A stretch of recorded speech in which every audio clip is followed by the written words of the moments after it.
जय हिंद। समाजवादी साथियों, गाजियाबाद विधानसभा सीट से समाजवादी पार्टी के प्रत्याशी के नाम का ऐलान। जी हां, आज हम बात करेंगे गाजियाबाद की जो विधानसभा सीट है वो अब लगातार चर्चाओं का केंद्र बिंदु बनी हुई है, क्योंकि अब यहां पर विधानसभा उपचुनाव होने जा रहा है।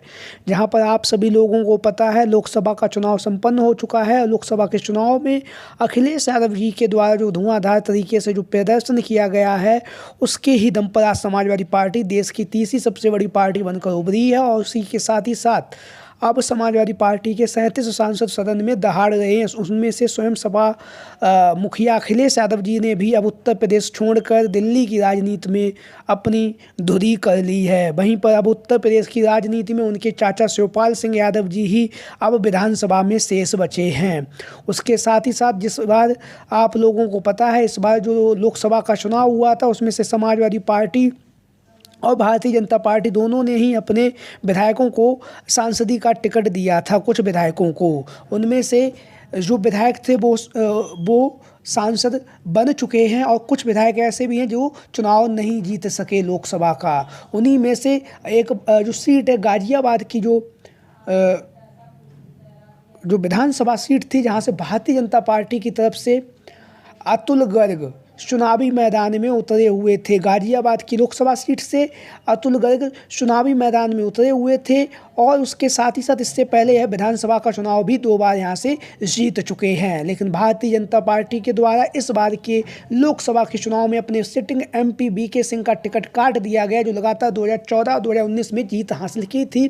इस बार अतुल गर्ग पर भरोसा जताया गया और अतुल गर्ग को गाजियाबाद की जो लोकसभा सीट है वहाँ से भाजपा ने अपना प्रत्याशी बनाया था। वह गाजियाबाद की लोकसभा सीट जीत चुके हैं और जीतने के साथ ही उन्होंने जो गाजियाबाद की विधानसभा सीट से वो विधायक थे, उस विधायकी के पद से भी अपना इस्तीफा दे दिया है। जहाँ पर अतुल गर्ग के द्वारा गाजियाबाद की जो विधानसभा सीट है वहाँ से इस्तीफा दिया गया है, वहीं पर अभी यहाँ पर उपचुनाव होना तय हो चुका है। वहीं पर समाजवादी पार्टी और इंडिया गठबंधन की तरफ से लगातार यहाँ पर पार्टी में प्रत्याशियों के नाम को लेकर अखिलेश यादव जी लगातार जो पार्टी का आला कमान है उनसे बात भी कर रहे हैं और लगातार समाजवादी पार्टी गाजियाबाद की जो विधानसभा सीट है वहाँ से अभी तक समाजवादी पार्टी चुनावी मैदान नहीं जीत सकी है। तो कहीं ना कहीं अखिलेश यादव जी इस बार जो उपचुनाव होने जा रहा है वहाँ पर जो समाजवादी पार्टी का जो सूखा पड़ा हुआ है गाजियाबाद की विधानसभा सीट पर, तो कहीं ना कहीं वह इसे भरने का प्रयास जरूर करेंगे। अखिलेश यादव जी के द्वारा लगातार यहाँ से पार्टी के प्रत्याशियों को लेकर विधानसभा उपचुनाव में लगातार चर्चाएं चल रही हैं। यहाँ से सबसे पहला जो नाम चल रहा है वो है, आप लोग देख भी रहे हैं, विशाल वर्मा जी। विशाल वर्मा पूर्व में यहाँ से समाजवादी पार्टी के प्रत्याशी रह चुके हैं। जब 2022 के चुनाव में सपा और आरएलडी का जब गठबंधन था, तो उस गठबंधन में 2022 के चुनाव में विशाल वर्मा गाजियाबाद की जो विधानसभा सीट है वहाँ से चुनावी मैदान में उतर चुके हैं। हालांकि इन्हें बहुत ही कम 43,722 वोट ही मिले थे और उसी के साथ ही साथ 96,979 वोटों से हार भी गए थे, लेकिन ये यहाँ पर दूसरे स्थान पर रहे थे। वहीं पर भारतीय जनता पार्टी के जो अतुल गर्ग जी थे उन्होंने यहाँ से जीत हासिल की है। तो विशाल वर्मा जी का नाम एक बार पुनः यहाँ से समाजवादी पार्टी के प्रत्याशी के रूप में चल रहा है। लगातार यहाँ से जो विशाल वर्मा जी हैं उनका नाम यहाँ पर चल रहा है। दलित बाहुल ये सीट भी है, यहाँ पर 76,000 के समथिंग जो दलित समाज के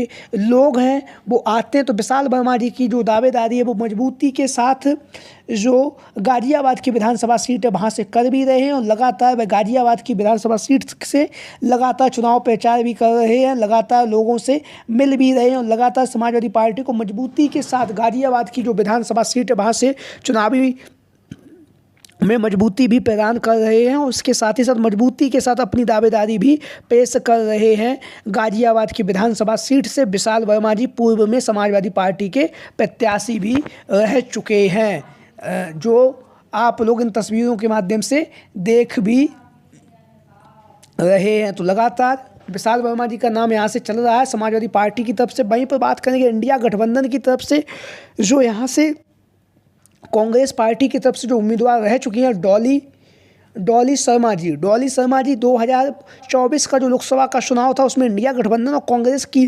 प्रत्याशी के रूप में ये यहाँ से चुनावी मैदान में उतर चुकी हैं। वहीं पर इन्होंने अतुल गर्ग को कड़ी टक्कर भी दी है और यहाँ से कांग्रेस पार्टी की जो स्थिति थी उसे मजबूत भी किया है। यहाँ से अतुल गर्ग को 8,54,000 वोट मिले थे, तो वहीं से यही डॉली शर्मा को 5,17,000 वोट मिले हैं। तो डॉली शर्मा ने यहाँ से मजबूती के साथ कांग्रेस पार्टी और इंडिया गठबंधन को मजबूती के साथ खड़ा किया। और वहीं पर जो भारतीय जनता पार्टी की है जो सीट परंपरागत सीट मानी जाती रही है, वहाँ पर उन्होंने अतुल गर्ग को कांटे की टक्कर भी दी है। डॉली शर्मा जी का नाम इंडिया गठबंधन के प्रत्याशी के रूप में जो गाजियाबाद की जो विधानसभा सीट है वहाँ से चल रहा है। लगातार डॉली शर्मा जी जनसंपर्क कर रही हैं, लोगों से मिल रही हैं, लोगों से मिलने के साथ ही साथ लगातार धुआंधार तरीके से अपना प्रचार भी कर रही हैं और विधानसभा उपचुनाव जो होने जा रहा है उसकी तैयारियों में भी लगी हुई हैं डॉली शर्मा जी। जैसा कि आप लोग इन तस्वीरों के माध्यम से देख भी रहे हैं, तो लगातार जनमानस के बीच में पहुंच रही हैं। जनमानस के बीच में पहुंचने के साथ साथ लगातार युवाओं से मिल रही हैं, वृद्धों से मिल रही हैं, भाई बहनों से मिल रही हैं और लगातार बच्चों से मिलने के साथ ही साथ लगातार मजबूती के साथ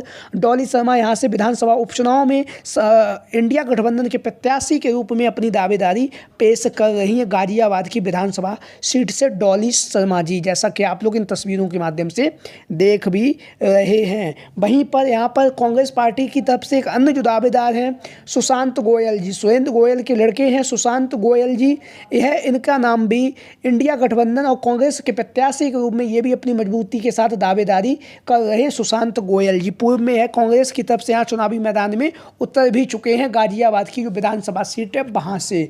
तो लगातार जो गाजियाबाद की जो विधानसभा सीट है वहाँ से इंडिया गठबंधन और समाजवादी पार्टी के दावेदार अपनी मजबूती के साथ दावेदारी पेश भी कर रहे हैं। वहीं पर बात करेंगे जाति समीकरण को देखें अगर हम गाजियाबाद की जो विधानसभा सीट है तो यहाँ पर मुस्लिम और दलित बाहुल्य ये सीट मानी जाती रही है। उसके साथ ही साथ यहाँ पर ब्राह्मण 53,000 वोट हैं, वैश्य 35,000 हैं, ठाकुर 25,000 हैं, पंजाबी 12,000 हैं, यादव 11,000 हैं।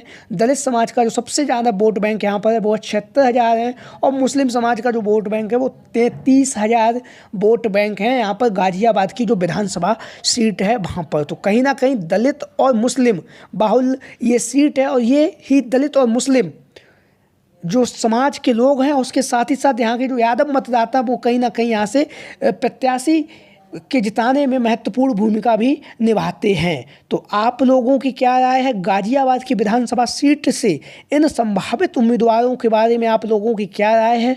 सभी साथी कमेंट बॉक्स के माध्यम से अपनी राय ज़रूर दें। और इसके साथ ही साथ जो भी साथी चैनल पर आज पहली बार आए हैं वो चैनल को सब्सक्राइब करें और वीडियो को लाइक करें। वीडियो को अंत तक देखने के लिए आप सभी का बहुत बहुत धन्यवाद एवं आभार। Thank you for watching this video. जय हिंद, जय भारत, जय समाजवाद, जय Akhilesh mission 2024। Thank you for watching this video. जय हिंद, जय भारत।